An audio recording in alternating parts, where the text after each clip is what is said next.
ሄ ጋይሶች ማለት ነው እንግዲህ መተናል እንግዲህ ሄርሜላን ይዘን ምን አሁን ሄርሜላ ልብስ ለበስኩ ብለሽ ነው አሁን ይሄንን ፎቶ የለጠፍሽው? አልለበሽም እኮ ምን አለ አውልቀሽው ብትሄጂ ምንም እኮ ኖርማል ነው።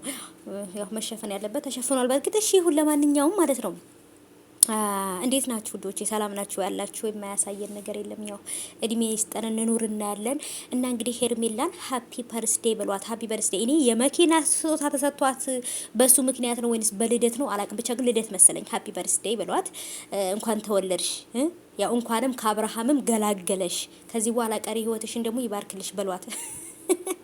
ከማይረባ ሰው ጋር በነገራችን ላይ ከማይረባ ወንዴ ጋር የማይረባ ህይወት ውስጥ ከምትኖሩ ብቻችሁን ንጽህናችሁን ጠብቃችሁ ፈታ ዘና ብላችሁ ያማራችሁን እየበላችሁ መኖሩን የመሰለ ነገር የለም። ሰምታችኋል። ስለዚህ ከአብርሃም ስለገላገላት ራሱ ፈጣሪዋ ልታመሰግነው ይገባል። በሁለት ነገር፣ አንደኛ ከአብርሃም ስለገላገላት፣ ሁለተኛ በልደቷ አመት ለአመት ስላደረሳት አይደለ? እና ብቻ ግን ደስ ይላል። እውነት ለመናገር እንኳንም ተወለድሽልን ሄርሜላዬ ማለት ነው። መቼስ ያው የሩታ ተቃራኒ ስለሆንሽ ብጠላሽም ግን ደግሞ እንኳን አደረሰሽ። በቃ ዋናው የተወለድሽበት ቀን ነው ትላላችሁ። ኦ ማይ ጋድ ኦኤምጂ ትላላችሁ ማለት ነው። እንግዲህ ሄርሜላ መታለች። ያው መርሐባ በሏት፣ በሰላም ግቢ በሏት። ይቺ ድብልብል ማለት ነው። በነገራችን ላይ እግሯ እኮ ከታች ራሱ ወፍራም ናት። ለምንድን ነው ሙሉ ወፍራም የሆነችው? ሰው እኮ ከዚህ ከታፋው እንዲህ ይወፍራል፣ ከታች ይቀጥናል። ተድበለበለች